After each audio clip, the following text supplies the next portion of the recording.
All right, I think we're going to go ahead and get our show on the road. We've gotten everybody served hopefully with a little something to drink.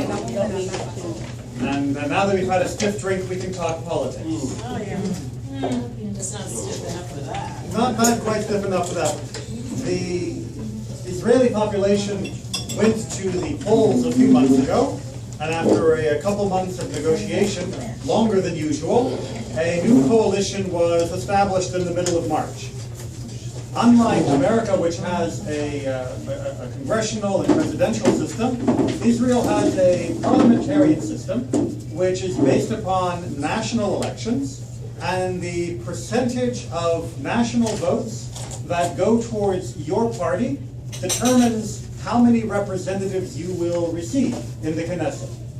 And so if you receive 15%, then you receive 15% of the Knesset seats. And your party, before the election, publishes a list showing exactly who will be put into office should you receive however many number of seats. So you have an absolute ranking of politicians within a given party. The theory, of course, being that if you receive the most seats and therefore are the one in charge of the new government, you will be expected to put your number one person as the prime minister for the new government. We're following that so far? Who decides on the ranking of The party decides on the ranking of their own members. So if the party decides they want to put you number one, then you're number one. And if they want to put you as number 120, which would only be possible if your party received 100% of all the votes, then it's a very nice honor that you're on their list, but there's no chance that you're ever going to be elected. Is it the leader of the party? Is he called the leader of the party? Yes, he or she, the person who is number one on the list is called the leader of the party. Are they elected by the? Every party has their own way of deciding who it is, but usually there are forms of party primaries which will determine who the party leader is. But it can be creative. Quick question. Yes. Do you want us to come in whisper with Mhm. everybody? Can I do it like that Exactly. while you're speaking? That'd I be just great. wanted No to make problem. sure. No problem. Okay. But you have to do it in Hebrew. If I have a Hebrew name. If you look at the handout that I gave with the chart side, you'll notice on the left-hand side of the chart there's a column that says party, and if you look to the middle column where it says percentage, it tells you what percent of the population voted for that party in the most recent election, which means the party that received the most votes in the last election was Likud and Yisrael Beitenu. Okay, Yisrael Beitenu is a separate party, but for the last election they combined their party lists. They wanted to be voted in together.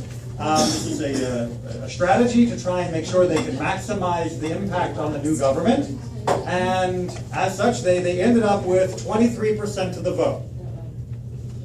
Not exactly a lot, is it? In America, if you receive 23% of the vote, we wouldn't be calling that a landslide.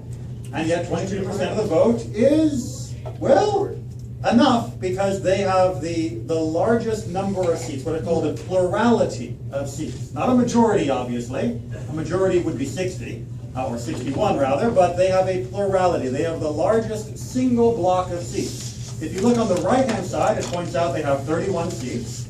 And if you look at the plus and minus, that tells you how many seats they either gained or lost since the last election. When Netanyahu called the election, and elections are set either on a schedule of many years or called at the discretion of the prime minister, or called whenever a vote of no confidence comes through the parliament, meaning that a majority of the members of Knesset no longer support the current government, then they have to have a new election. And in this particular case, Netanyahu called the election feeling that he was in a strong position and ended up losing 11 seats from what he and Yisrael Beitenu used to have as a combined total. Not the desired outcome. Question? It looks like only like 40% of the population voted. No. The actual voting percentage, I believe, was around 68% in the last election. I meant 60 Right. plus percent. About 40% didn't vote. Yeah, roughly. Or closer probably to 30% didn't vote. The construction of a parliamentary election, is that more European or a hybrid of something else? It is partly European, but what they did that was different, for example, than the British system, which is what the British had been in control of the land when Israel became a state. Rather than having regional constituencies, it is a national election. So you don't serve as the representative or the member of the Knesset from Haifa. You serve the nation. And that has meant a different set of politics in mind. You can't simply be strong locally and get your candidate put in the Knesset. You have to have your party have a national image if you are going to hope, or you have to reach the minimum threshold. And the minimum threshold currently, and we're going to talk about possible changes to this, the minimum threshold currently for getting a seat in the Knesset is 2%. You have to get 2% of the votes, and then you'll get a seat, and every percent up you scale as according to the total number of seats. We got that? Following the math. Good. Now, since no single party has ever, as far as I'm aware, in Israel's history, ever received 61 seats in the Knesset, received a majority of the seats in the Knesset, how do you make legislation? How do you make policies? Coalition. They have to work together. Well, working together might be straining the usage of that phrase. What you have to do is you have to make a deal. Every day, theoretically, the current government is susceptible to having their right to rule revoked by the Knesset.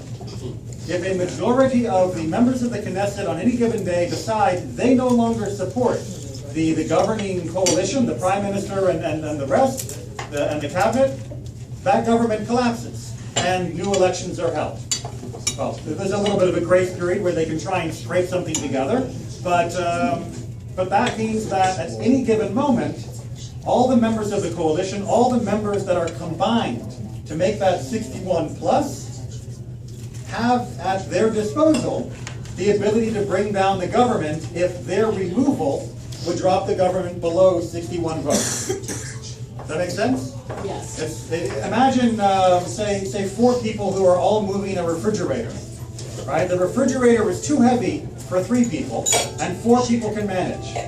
Well, imagine you're all holding the refrigerator at once, and one guy in one corner says, you know, I think when we get this, that the refrigerator should go in my room. Well, what do? You either give in to the person who's made that demand and keep moving the refrigerator, or you say no and hope they don't drop the refrigerator on your toes, or you say yes and then renege on the promise when you get the refrigerator up to the new room, or you say no and they do drop the refrigerator on your toes and you got to go find someone else to help you pick up the fridge. Coalitions make for very exciting politics, but they also make for some strange bedfellows. If you look at the list, I've highlighted the 3 main parties that have cooperated to form the current coalition. They are, as we said, Likud and Yisrael Beitenu, and Yesh Atid, and Habayit HaYehudi. If you were to look at the party platforms of these, you wouldn't necessarily think, oh, these are people that are working together on a similar agenda. And in fact, if you turn the page over,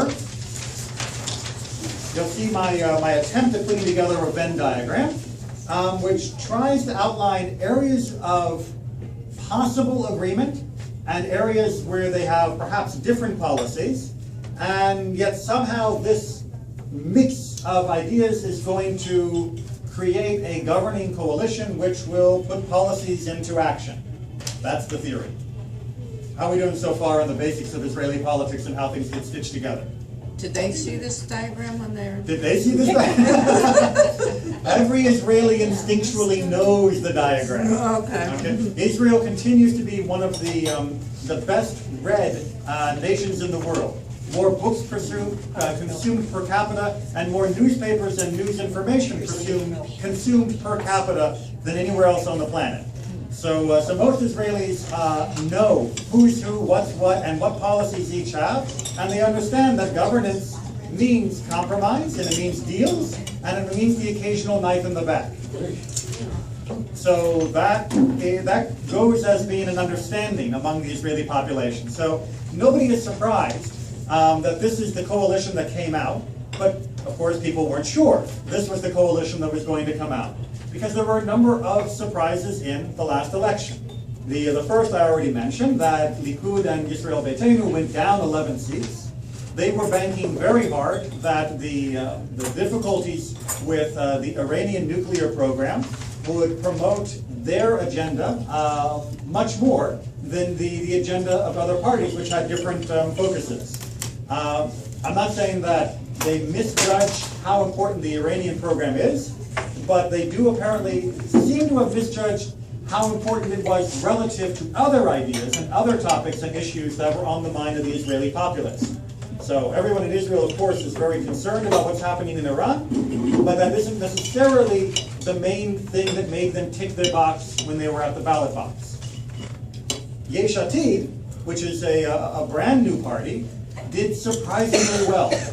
Nobody expected Yesh Atid, if you turn back to the front page, to come away with 19 seats, having never been in parliamentary elections ever before. Nobody expected Yesh Atid, under the leadership of Yair Lapid, who was a broadcaster, a TV anchorman, who had never held political office before, and who had never had any high positions either appointed or held in esteem for his policy advocacy at any other stage, to lead his party to such a success. So the last election was a surprise even by Israeli standards. Was it marketing? Because he was a television person, he knew how to market? Was it marketing, or was it tapping into some particular issues that are coming to a forefront in a rather unique balance at the current moment? I think it was more the latter. I think he was expressing what had long gone as a known problem within Israeli society, but had not been vocalized at the ballot box for a variety of reasons, which we'll get to. Name recognition. Name recognition didn't hurt for him, but to bring his whole party up to 19 seats all at once was a little bit more than he's handsome. Very interesting. It is, and as we look at some of the policies that his party was advocating most vociferously, it may tell us a little bit about the way at least part of the Israeli society is leaning at the current stage, and in both some of the potential problems that may be bringing. Not surprisingly though, I look down the list and I see Kadima losing 26 seats. I don't know what their policies were and why everybody turned against them, but it's like that's an amazing amount of decrease in one election. It is a rather substantial decrease, and that has to do a lot with an attempt to bring Kadima in as a bolster to the Netanyahu coalition a few months ago that essentially backfired on Kadima mostly, rather than on Likud. And Kadima has essentially self-destructed as a result of that. Their policies and their politicians have mostly been farmed out now to other parties. So it's one of those great things about Israeli politics is no one ever actually dies. They just get recycled into a new party or to a new idea. But It's not unique. but it is a huge decrease. But it does make, again, for very volatile politics, because people are rising and falling and policies are coming and going very, very rapidly. I noticed that in your nice little diagram here, that all three of them seem to see conversion as an issue. Yes, all right, so, I would like to know what the update on that is. and we're gonna get there, I just wanted to make sure that before we get into some of the specifics of the last election and some of the policies which are likely to come out of it, that we understand how it is that policies actually get made and how it is that elections actually take place. Because you have to understand, when we start talking about some of the issues and some of the policies that might be put in place, that it ain't over until it's over. Because the coalition could collapse next week, the coalition could collapse 3 years from now, and all the people who are currently in the coalition may eventually have to be in coalitions with people that they are currently enemies with. And so the trying to not burn bridges, because you know that the governments are going to continue to change and recycle, is a very important strategy when it comes to Israeli politics. All right, so just because somebody's outside the coalition today doesn't mean you're not going to need them tomorrow. So when we talk about the likelihood of some of the policies taking place, that will be something we'll have to discuss. All right, so we got the basic framework? Okay.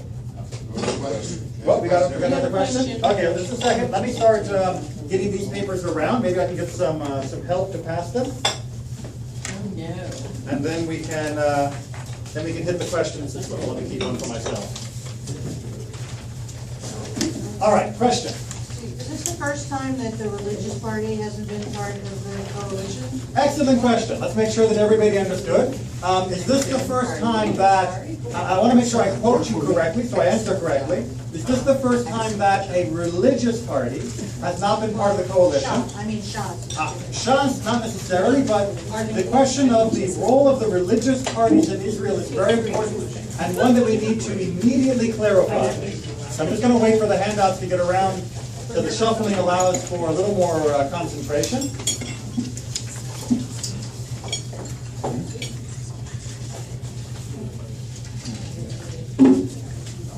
By the way, Rabbi, today the Israeli population reached 8 million. Today, the Israeli population reached 8 million. 8 million. Yom Haledet Sameach, I think. Yeah. So less than 50% voted or participated? No, it was about almost 70% participated. Okay. But no, because not everybody who's alive is eligible to vote. You know, if you're under 18, you don't get to vote. Oh, that So- makes sense. Yeah, so yeah, there are some limits on who can vote. However, once you're over 18, it is a universal suffrage. So Jews vote, men vote, women vote, Muslims vote, Christians vote, atheists, although we'll talk about that, vote. What about immigrants? How do they have to be there a certain time? Once you've been naturalized and received your citizenship, then you vote. We'll talk about that as Is there a well. write-in vote or do you have to be in country? I actually am not sure about whether you can vote while you are abroad. That's not something I've looked into, not being a citizen. Okay, but let's go back to this question about, well, where's the religious party in the coalition? So we have to distinguish between a couple different categories of religion. We tend to, in America, often talk about the religious as though it's a monolithic structure. But I want to at least draw one line that's going to be very important for our discussion between the Haredim and the what are called the Zionist Orthodox, okay, which is a more modern Orthodox, often called nationalistic, but that has such a negative connotation. We'll talk about why they get called that. But even though they are both Orthodox groups, they have very distinct policies, and they are often very contrary policies. The Haredim are what we would most commonly associate as ultra-Orthodox. Think black hat, think sitting in yeshiva, think the stereotype that you see most often in movies or pictures of New York. All right? They are the Haredim, and that's the term we're going to use because it's the term that's used in Israel, and it's the term that best differentiates them and keeps us from cluttering it up with misassociations with Fiddler on the Roof or other images we might have of Orthodox, because it is a very particular cultural and political stance in Israel. And this is the first time that no Haredim have been in the coalition at all. However, there is a religious party, that is to say, there is a party for whom religious expression and orthodoxy is very, very important, and that's, let me make sure I can point to our diagram, that's Habayit HaYehudi. Habayit HaYehudi is a Zionist Orthodox party, and they very much follow Orthodox stricture, but they are not Haredim. All right, we got that? Okay, so let's talk about some of the issues that were involved in this last election, and then maybe we'll understand a bit more about why the coalition ended up being what it is. So one of the main clusters of issues from this last election is precisely the role of the Haredim. The Haredim, the ultra-Orthodox, represent approximately 9%, give or take, of the Israeli population. Estimates are still a little bit slippery because it is a matter of self-identification. Someone who lives in a particular part of Israel may be assumed to be Haredi, but if you ask them directly, they may not consider themselves to be that. And someone who may not fit the stereotype of being part of the Haredi, when asked, may self-identify as being Haredi. So it's a little slippery, and they don't all vote the way they pray. So you can't draw a sharp line through Israeli life and say, these are the Haredim and these aren't. But most estimates put the Haredi population at about 9% of the Israeli population. Again, remember there are many, many, many more Orthodox who are non-Haredim, and there are many other observant and religious Jews of non-Orthodox persuasion as well. But the Haredim represent about 9% of the Israeli population. And over the course of the last 65 years, the Haredi population has not only increased, it has also increased in its stringencies, it has increased in its demands for government support, and it has increased in its demands for influence over society and life outside of their communities. That has been an issue since 1948. In 1948, in order to gain the support of the Haredim, there was a deal that was called the Status Quo Agreement, which was the new Israeli government would maintain the policies of the British colonial government that had preceded it. And that meant that matters of personal status, matters of personal identification would be left in the hands of the religious clerics of all the different faiths. So if you were Jewish and wanted to get married, the Jewish chief rabbis, which was an institution created by the Blessed British, would be in charge of deciding how that would take place and who was eligible. If you wanted to get married and you were Christian, you had to go to your Christian denomination for that permission. If you were Muslim, the same. Well, not Christian, you went to the Muslim organization. And as part of this agreement, there was also a promise to continue to fund those Haredim who wished to be full-time students, which at the time of 1948 was between 700 and 800 students throughout the whole country. 65 years later, things look a little different. In any given year, there are approximately 8,000 Haredim youth that are coming of age that do not go to the draft that all the other Israeli students do. So that is 8,000 people a year who are exempted from military service and most of whom never enter the workforce, but remain as perpetual students in what's generally referred to as the Kollel system. So, if you, by the way, hear someone asking for donations to support a Kollel in Israel, understand that generally these donations are not going just to support 18, 19, 20-year-olds who'd like to learn a little bit more Talmud before they get married and set up a family and business. This is to support a lifestyle of study for the entire community, the entire male community, I should say. In the process, of course, you have a great deal of history of the Haredi parties having very narrow objectives when they have been part of the coalition to steer government funding towards their community, to steer large housing subsidies, to ensure better houses and more construction in their neighborhoods, to ensure favorable mortgages and funding to their constituents, oftentimes at the detriment of others. Although they are only about 9% of the population, they receive 50% of the mortgage subsidies in the land of Israel. And of course, one of the main issues continues to be they refuse to serve in the military. See a hand. If I was to put an American, I don't like to put a stigmatized phrase, but almost sounds like it's welfare state. And I don't mean to be that direct, but it sounds like it's welfare. Well, let's make a bit of a distinction here.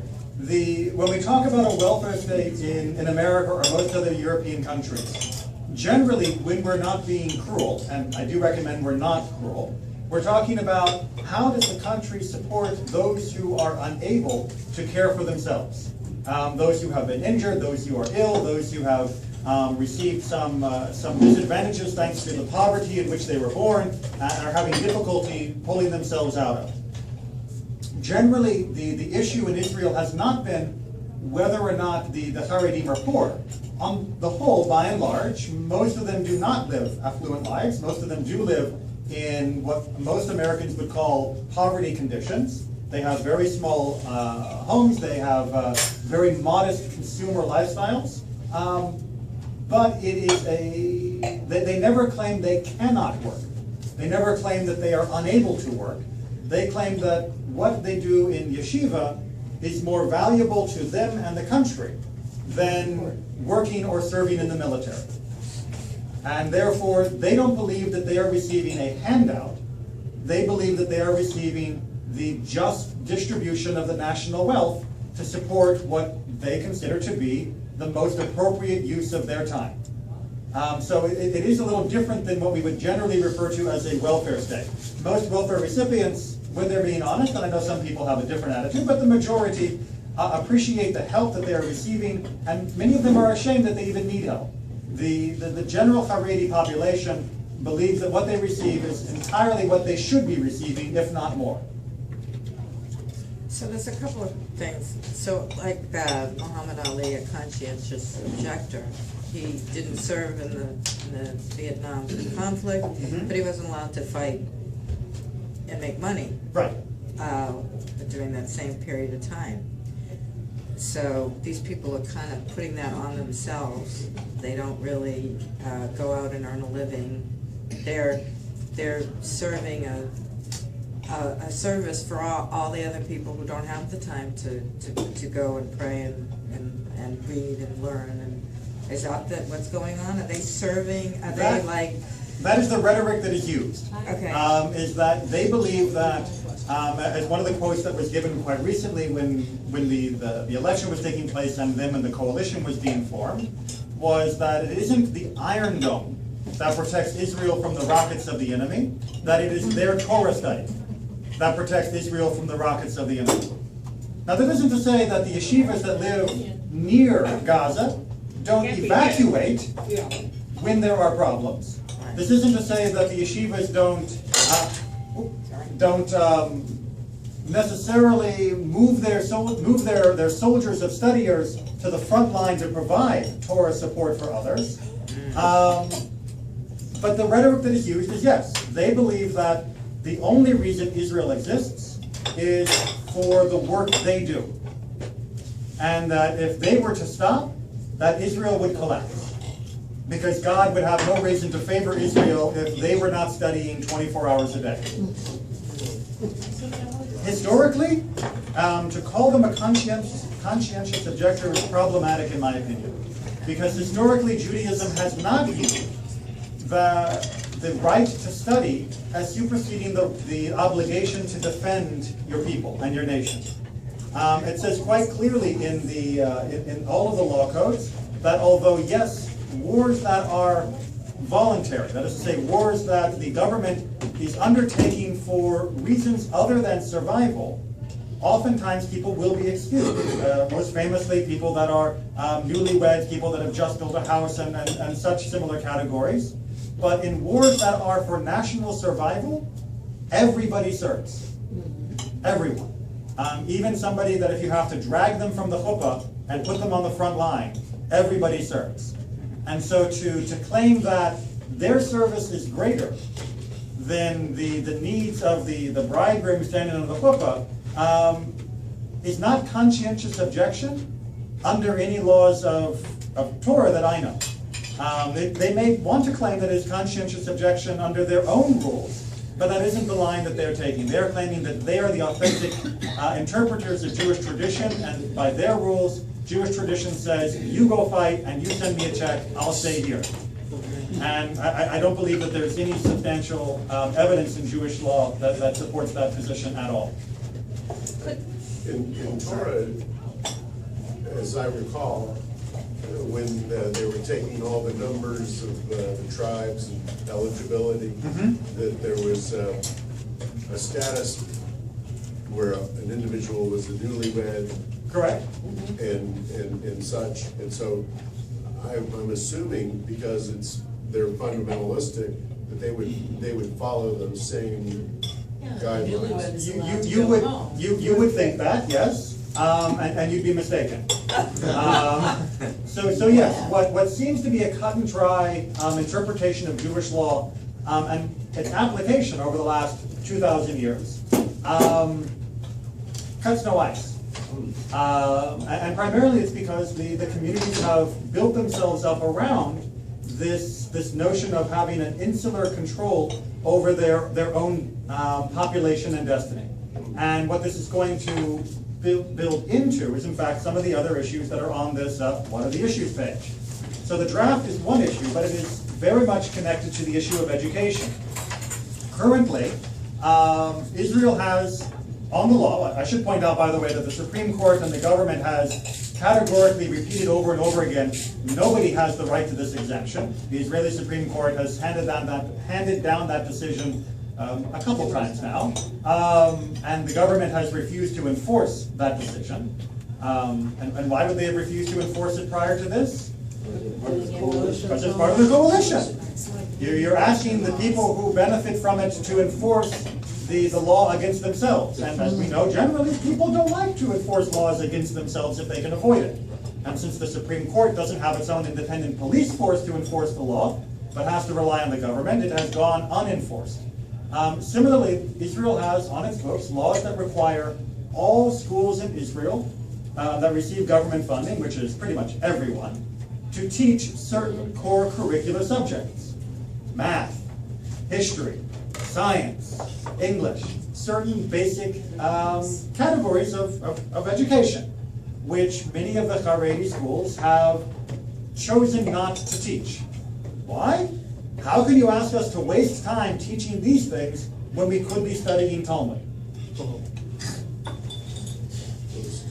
You did make the point that it was for males, because I'm curious, the Haredi women do work. Do any of them get employment, for example, to help the military? I know they can be teachers and other things, and they do take secular courses. It's the men who are praying all the time. What's the status of the Haredi women? The Haredi women's status depends upon the individual community. That is to say, different communities have different, let's say, interpretations of the role of women. So, first of all, a woman who has 6, 7, 8, 9, 10, 13 children often does not have the time to seek employment outside the home because she is working full-time in the home. I hear a lot of agreement for that idea, yes. Secondly, some communities do support and do encourage the women to work outside the home in order to bring in additional revenue and to prevent their husbands from imagining that they need to support the family.